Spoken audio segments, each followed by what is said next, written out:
Não Bom, meus consigo irmãos e ir minhas além do irmãs, teu olhar. hoje nós Tudo que eu estamos consigo é falando aqui imaginar sobre a riqueza o dom de que línguas, existe certo?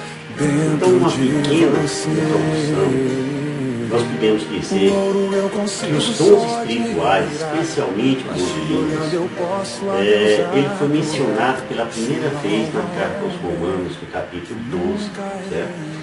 E foi mais detalhado ainda na primeira carta aos Coríntios. Então, os líderes da renovação carismática católica, tanto nacional como estadual, os líderes diocesanos, além dos coordenadores dos grupos de oração, têm cuidado para que não se negligencie esse dom recebido, pelos irmãos, que, por sinal, buscam rapidamente iniciar sua formação sobre esse tema. Então, nós temos tido cuidado para não repetirmos os excessos ocorridos na igreja de Corinto, a quem Paulo teve que escrever 2 cartas para colocar as coisas em ordem. Certo? Então, estudando o que Paulo tentou lhes dizer, claramente nós vemos que muitos deles eram acusados de usarem de forma imprópria os seus dons espirituais. Ele diz: a vós, irmãos, não vos pude falar como a homens espirituais, mas como a homens carnais, como a criancinhas em Cristo. Eu vos dei leite a beber e não alimento sólido que ainda não podeis suportar. Nem ainda agora o podeis, porque ainda sois carnais. Com efeito, enquanto houver entre vós ciúmes e contendas, não será porque sois carnais e procedeis de um modo totalmente humano. Isso está em 1 Coríntios 3, no versículo 3, de 1 a 3. Certo? Então, por isso, irmãos, é preciso tomar conhecimento do básico, pelo menos, quando se refere ao dom de língua. Tá certo? É nesse sentido que começamos por relatar um pouco da história do pentecostalismo. Porque quando você fala para quem não entende nada, você parece que está dando um show. Mas quando tem ali no meio da assembleia uma pessoa que entende o mínimo, vai ver que você está falando bobagem. Então, a soberba e a vanglória já foi motivo de queda para muitas pessoas. Tem gente que despreza a formação porque acha que está com tudo, que está conseguindo levantar as pessoas, que está conseguindo fazer a gente chorar e não sei o quê. Cuidado. Cuidado. Aliás, Deus já disse através do profeta que meu povo se perde por falta de conhecimento, por teres rejeitado a instrução. Excluir-te-ei do meu sacerdócio. Já que esquecestes a lei de teu Deus, também eu me esquecerei dos teus filhos. Oséias 4:6. Uma passagem bem conhecida de todos nós. Então vamos lá. Falar um pouco de história, tá certo? Indo assim, muito cuidado para que lhe dê um conhecimento de como essas coisas foram evoluindo. Então, a renovação carismática católica, ela tem consciência de que a igreja, por muito tempo, não se abriu a essa forma de exercício desse carisma. Então foi a partir da insistência da beata Helena Guerra, que vocês vão conhecer um pouquinho, que o Papa Leão XIII escreveu a encíclica sobre o Espírito Santo, de tanto ela insistir. Depois disso, o Papa João XXIII, o velhinho alegre, pediu um novo Pentecostes para a igreja, através do Concílio Vaticano II. E quando o Papa João XXIII disse, ele pediu a renovação dos sinais e prodígios da aurora da igreja. São João Paulo II, nosso santo querido, na sua encíclica Dominum et Vivificantem, é o Senhor quem dá, inspirado na exortação feita no dia de Pentecostes, no dia 29 de maio de 2004, ele diz: desejo que a espiritualidade de Pentecostes se difunda na igreja como um impulso renovado de oração, santidade, comunhão e anúncio. Abram-se com docilidade aos dons do Espírito Santo. Recebam com gratidão e obediência os carismas que o Espírito não cessa de oferecer. O falar em línguas estático, caído, em êxtase, causado por êxtase, ou envolvendo êxtase, encantado, elevado, maravilhado, né? Não se iniciou com os cristãos. Na verdade, é uma prática muito mais antiga, né? A primeira referência histórica que temos de uma fala religiosa frenética, ela já remonta a 1100 anos antes de Cristo, através do relato de Uenamon. Né? Uenamon era um oficial de Ramsés XI, lá em 1100 para 1070 a.C., onde um jovem adorador do deus Amon, lá, os egípcios, né? Esse Amon era considerado o rei dos deuses, né? Muitas vezes era associado ao deus Ra, né? Formando assim o deus Amon-Ra, considerado o deus que traz o sol e a vida. Né? Então esse Uenamon, após ter oferecido sacrifícios ao seu deus, ele ficou possesso, né? E por ele começou a falar freneticamente. Né? E se associa isso a dom de língua, né? Dom de língua, alguma coisa parecida, né? Então, esta ação, segundo este relato, durou a noite inteira. Esse guerreiro passou a noite toda nesse linguajar frenético. Ora, Platão, o grande Platão, né, que nasceu em Atenas, de Cristo, mostrou conhecer o falar em línguas estático. Né? Estático, volto a repetir, referente a êxtase, né? A pessoa que está em êxtase. Ao descrevê-lo em vários dos seus diálogos, no Fedros, ele tratou de famílias que estavam participando de orações santas, né? E pronunciamentos inspirados. Então, os participantes eram indivíduos, né, que, ao serem possessos, perdiam o juízo, perdiam o controle das faculdades mentais. Porém, não estava ocorrendo um enlouquecimento. Ele apenas, naquele momento, estava em êxtase. Né? Então, a participação nesses eventos, pelos relatos de Platão, chegava a produzir uma cura física de doenças nos adoradores presentes. Então, a essa loucura religiosa, loucura entre aspas, né, ele deu o nome de dádiva divina. Platão. Ele também dizia que a profetisa de Delfos, né, e a sacerdotisa de Dodona, quando fora de si, podiam exercer grande influência benéfica sobre certos indivíduos, porém quase nenhuma quando em domínio de suas faculdades mentais, ou seja, ela só tinha algum tipo de dom espiritual quando ela estava em êxtase. Mas quando ela estava no seu estado normal, não acontecia nada. A pitonisa de Delfos, né, é descrita por Crisóstomo.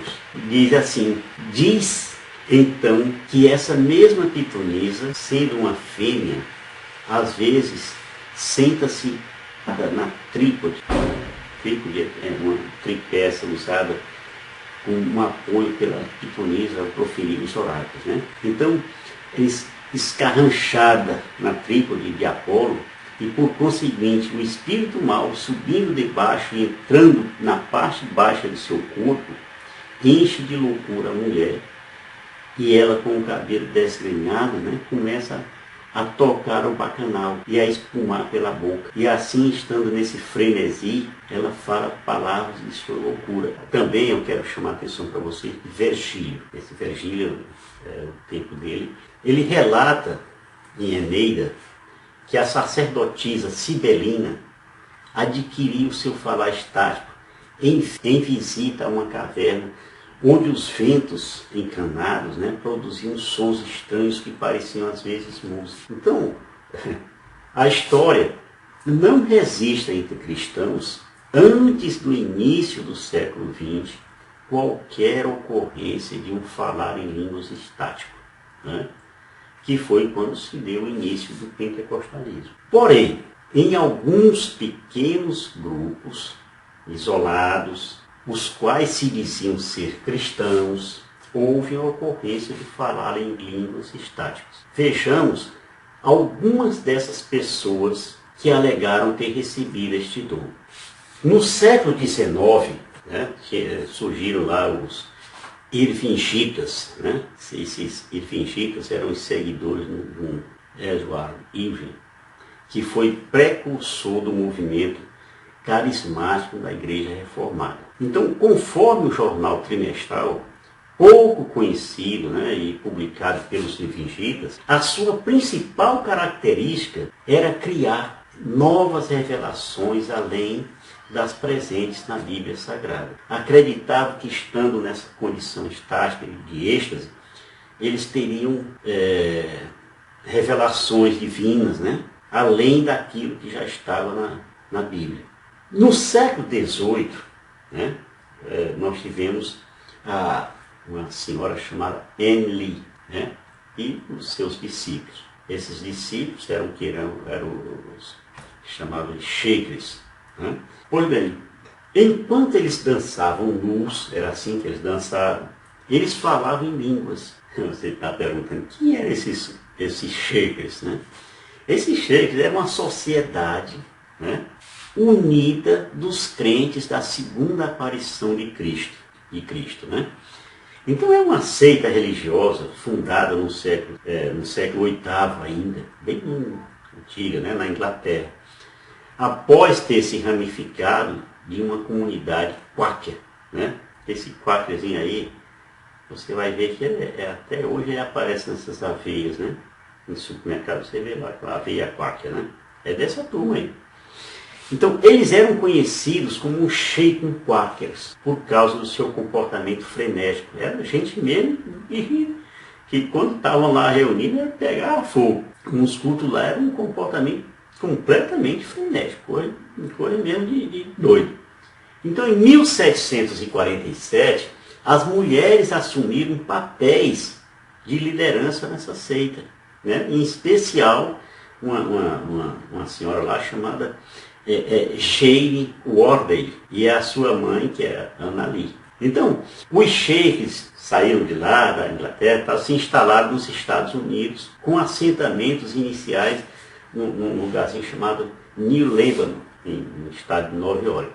Então, em 1861, passou a chamar-se de Monte Líbano, e hoje a cidade tem o nome de Water Vliet, então é filha da água. Né? Então, os sheiks, eles são mais conhecidos pelo estilo de vida celibatário, não só celibatário, mas comunitário, pacifista e de igualdade entre os sexos, né? que foi institucionalizado em sua sociedade na década de 1780. Olha o tanto de coisa que você está tomando conhecimento. Né?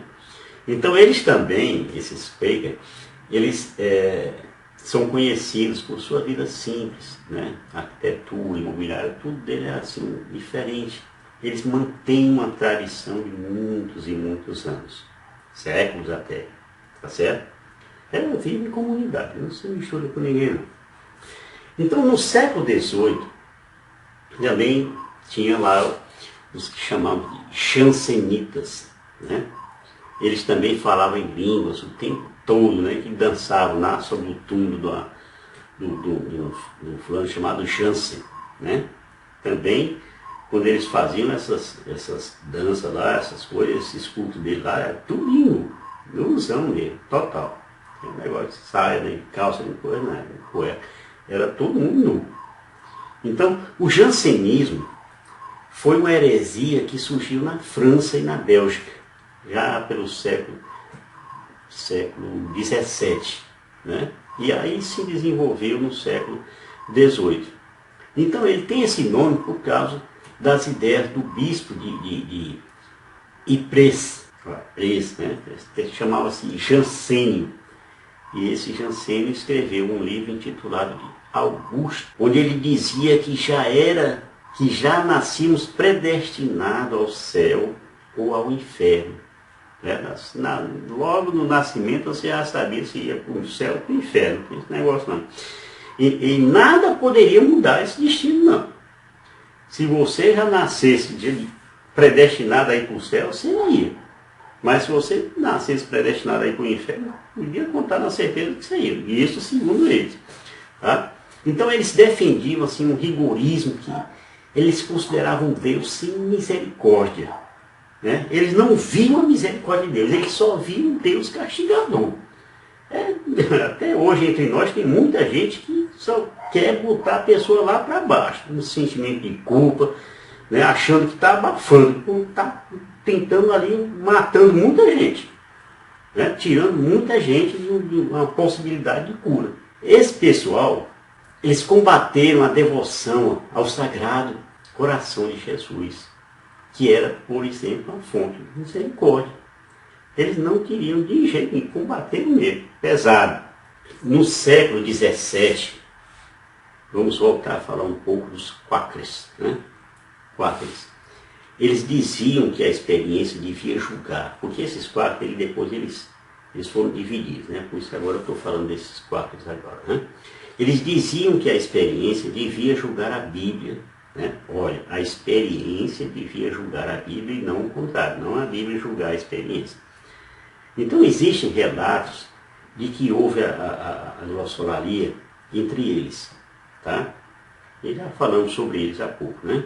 Então eles são membros de um grupo cristão conhecidos como a Sociedade dos Amigos, né? Chamados de quáqueres. Então sua religião baseia-se na busca da manifestação divina de maneira pessoal, e não por meio de padres, pastores e tal. A sua religião se baseia na sua busca divina que manifesta em você mesmo. Não é preciso ter ninguém para lhe apresentar a Deus, não. Veja bem, a presença de Deus dentro de cada pessoa é chamada por eles de luz interior. E eles acreditam que essa luz guia as suas vidas. Tá certo? Ainda voltando um pouco mais, no século II, vemos o montanismo. Tá? Então o montanismo pregava a contínua revelação, né? E duas classes de crentes. Uma classe superior, tá? E outra classe inferior. Então por aí já está tudo errado. Então o Montano, que era o líder desse povo, alegava que ser ele, Montano, o próprio Espírito Santo. Mais uma doidice. Um maluco. Mas olha, essa maluquice durou foi tempo, não foi pouco não. Então, pelo exemplo da postura doutrinária e moral destas pessoas, que se alegaram através dos tempos serem cristãos, né, e de terem falado línguas enquanto eles estavam em êxtase, né? Daí a questão do estático, podemos afirmar com toda certeza que não se tratava de verdadeiros cristãos, né? Pois, ora, eles próprios desdenhavam da palavra de Deus, né? Como sua máxima revelação. Eles achavam que eles próprios tinham a revelação deles. Já no começo do século XX, o falar em língua estático chegou até nós através do movimento pentecostal. E esse movimento pentecostal iniciou protestantes, né, iniciado como Spurgeon, o Tomlinson, né, e Parham. Esse Charles Parham, ele foi tido como o pai do pentecostalismo moderno, né? Esse senhor, ele criou o lar de curas Betel, né? E além disso, ele criou também o Colégio Bíblico Betel, no qual, nesses ambientes, ele ensinava que a evidência do batismo com o Espírito Santo seria, sem dúvida, a glossolalia, ou seja, o falar em línguas. Daí em diante, gente, se desenvolveu o movimento pentecostal, né? Perseguindo assim o batismo com o Espírito Santo e a sua evidência visível, que é justamente o falar em língua, glossolalia. No dia 1º de janeiro de 1901, tá? Uma senhora chamada Agnes Osman, era uma das alunas desse tal colégio Betel, falou em línguas após ter freneticamente buscado o batismo no Espírito Santo. Ela foi a primeira cristã a evidenciar a glossolalia. Tá? Então o movimento pentecostal teve um crescimento gradual, porém lento. E só surgiu mesmo com um movimento de grandes proporções a partir de meados do século XX. Né? Meados do século XX. Quando eu falo século XX, eu estou dizendo assim, de 1900 até 1999, tá bom? Falemos agora sobre o conceito de dom de línguas. Dom de línguas é um fenômeno que ocorre entre os grupos pentecostais e neopentecostais. E justamente onde as pessoas têm a capacidade de falar em línguas desconhecidas, línguas estranhas, certo? Enquanto estão orando. Né? E esse conteúdo apenas é inteligível a pessoas que também estejam em elevado estado espiritual. Então, Dom Alberto Taveira, que é o bispo designado pela CNBB para acompanhar a renovação carismática católica, como assistente espiritual, conceitua o dom de línguas dessa maneira. Você vai ver na tela aí. É um dom de oração cujo valor, enquanto linguagem de louvor, não depende do fato de que um linguista possa ou não identificá-lo como linguagem no sentido corrente do termo. É uma linguagem aconceitual, que se assemelha às línguas conceituais. Não supõe absolutamente um estado de transe para praticá-la. Não corresponde a um estado estático e nem a uma exagerada emoção, permanecendo aquele que a pratica no total domínio de si mesmo e de suas emoções, pois o Espírito Santo jamais se aposta de alguém de modo a anular-lhe a personalidade. Quando nós somos batizados no Espírito Santo, a primeira coisa da qual nos enchemos é de oração. Por quê? Porque o Espírito Santo é a ligação entre o Pai e o Filho. É o Espírito Santo orando em nós mesmos. Tá bem, gente? Quando a gente ora em línguas, é o Espírito Santo orando em nós. Nós somos apenas, vamos dizer assim, um instrumento do Espírito Santo. Emprestamos as nossas cordas vocais. Então, como antecedente, nós temos o caso dos 72 anciãos, né, que ajudaram Moisés. Você lembra dessa passagem? Já falei aqui várias vezes. Né, quando Moisés estava lá reunido e tinha dois lá no acampamento que estavam orando em língua lá, profetizando em língua, e foram atrás. Eu disse, olha, Moisés, tem lá dois cabas lá. Moisés disse, deixa, quisera Deus que todos pudessem profetizar em línguas. Isso está em Números 11, no versículo 16 e 30, depois você lê na sua casa, bem com tempo, né? Então, vamos falar aqui da modalidade das línguas. Neste tópico, nós vamos estudar as modalidades do carisma. Ok? Então, o orar em línguas, o falar em línguas, o cantar em línguas. E começamos logo com orar em línguas. Né? Nós temos 4 passagens principais que usamos como evidência para orar em línguas. Né? Uma delas é Romanos 8, 26, a outra é 1 Coríntios 14, de 4 a 17, a outra é Efésios 6, 18, né? E a outra é Judas, no versículo. Em Efésios 6, 18 e Judas, no versículo 20, menciona-se orando no Espírito. Orando no Espírito. Vocês vão ver isso na Bíblia de vocês. Tá? Em Romanos 8, 26, ensina assim, que o Espírito vem em auxílio à nossa fraqueza, porque não sabemos o que devemos pedir, nem orar como convém. Mas o Espírito mesmo intercede por nós com gemidos inexprimíveis. Tá bom? Já na primeira carta aos Coríntios, no capítulo 12, do versículo 4 a 17, tá? Lá no versículo 14, especialmente, vamos separar ele, né?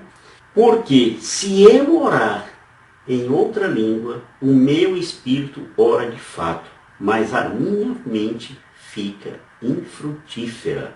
Paulo ensina que falar em língua é de grande valor para o que ouve a mensagem de Deus em seu próprio idioma, mas de nada serve para os demais. a não ser que haja a sua interpretação. Falei do falar em línguas, agora do cantar em línguas. O cantar em línguas é o mesmo processo.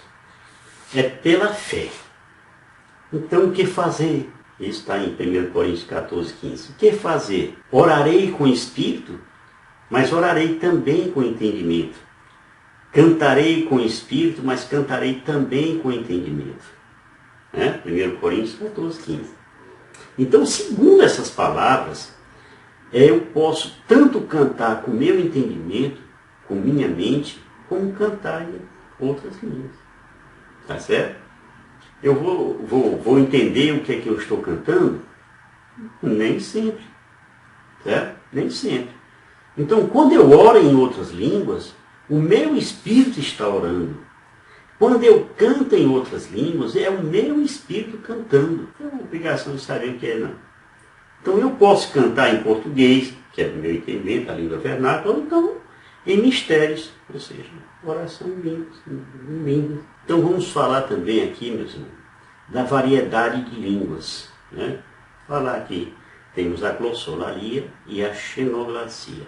Nesse tópico, o carisma que estudamos não é aquele derramado sobre os apóstolos no dia de Pentecostes. Aquele no qual os apóstolos falavam em sua própria língua, mas era entendido em línguas maternas dos presentes, como se tivesse acontecendo uma tradução simultânea. Tá bom?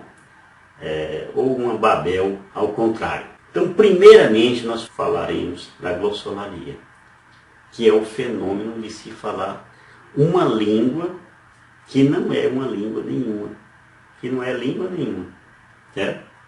Que pode ser por meio de gemidos e sílabas não articuladas. Então, nesse fenômeno da glossolalia, nós temos duas coisas distintíssimas, O falar em língua aos homens, que necessita de um intérprete, como eu falei, e o falar em línguas com Deus. Deus compreende tudo. Deus compreende tudo. Porque é o Espírito Santo orando em você. Essa palavra glossolalia, ela vem do grego, do glossa, língua, e lalo, que significa falar. Então, falar em língua, tá? Então, é a capacidade de falar em língua desconhecida quando num transe religioso. Depois você vê em Joel, no capítulo 3, no versículo 1, que diz assim: derramarei o meu espírito e tal, sobre tudo, E a xenoglacia? Então, todas as impressões captadas desde a infância pelos nossos sentidos são gravadas em nossa memória indelevelmente. Indelevelmente. Sendo que a maioria delas é arquivada a nível inconsciente. Então, a grande capacidade da nossa memória em registrar os fatos vividos é chamada, na parapsicologia, de pantonésia, que significa memória de tudo, de onde se origina a xenoglacia, que é a capacidade de falar em línguas desconhecidas. Grandes, um grande padre, ele disse que durante uma reunião de oração que estava fazendo lá na cidade de Nova Orleans, nos Estados Unidos, ele ouviu lá uma moça orar em latim, embora essa moça não conhecesse absolutamente nada de latim. Então ele também registra o fato assim, de uma senhora também americana, que quando estava orando em línguas, perto de um padre português, sem conhecer a língua portuguesa, ela fez a seguinte oração: ó Maria, que ascendestes ao mais alto dos céus, ajuda-nos a conhecer teu filho. Ora, era uma mulher que só falava inglês. De repente ela estava perto de um padre português e falando essa oração para Nossa Senhora em português, claríssimo. Então isso é xenoglasia. É você falar numa língua, certo? Que você não compreende, nunca ouviu, nunca viu, nunca aprendeu, nada. Também, minha gente, é necessário que o receptor colabore com o doador. Tá certo? Então, quem é o doador? É o Espírito Santo. Então, a este cabe a moção e a inspiração das palavras, enquanto que aquele Né? Cabe o desejo e a aceitação e a decisão de orar, de abrir a boca, de mover a língua, de movimentar os lábios, né? De produzir sons. Porque também você não vai orar em língua com a boca fechada sem dizer nada, sem emitir som nenhum. Aí tá, oxe, não tem sentido, tá? Então, diante desse dom, como dos outros, a pessoa deve fazer um ato de fé, né? Ceder à ação do Espírito Santo, pois sob a sua ação a língua proferirá palavras ininteligíveis. Palavras ininteligíveis, não é coisa nem para entender, não. É o Espírito Santo orando em você, na linguagem dos anjos lá. Diz assim: no dom de línguas, você solta os sons e o Espírito Santo dá o conteúdo. Esta é a sua parte. Por isso, a melhor maneira de orar em línguas é soltar-se no meio dos outros. Se há um grupo orando em língua, faça a mesma coisa. Não é assim que um passarinho aprende a voar? Não é assim que nós aprendemos a nadar? Cada um deve se soltar, justamente para deixar que o Espírito Santo ore em si mesmo. É algo muito fácil e simples, tá bem? Esse primeiro vídeo foi só para lhe dar essa introdução que é isso aí. Só por aí você já vê o quanto é rico essa matéria. Eu espero que você goste e tenha vontade de assistir o próximo vídeo. Serão 3 vídeos só sobre oração em línguas, tá bom? Sobre o dom de línguas. Então, até o próximo vídeo. Não desanime, persevere, saiba por que você está servindo no seu grupo de oração e na sua paróquia. Né? Você não está lá à toa, você está sabendo que você está falando. O que você fez ou deixou de fazer não mudou o início, Deus escolheu você. Sua raridade não está naquilo que você possui ou que sabe fazer. Isso é mistério de Deus com você. Você é um espelho que reflete a imagem do Senhor. Não chore se o mundo ainda não notou. Já é o bastante Deus reconhecer o seu valor. Você é precioso, mais raro que o ouro puro de Ofir. Se você desistiu, Deus não vai desistir.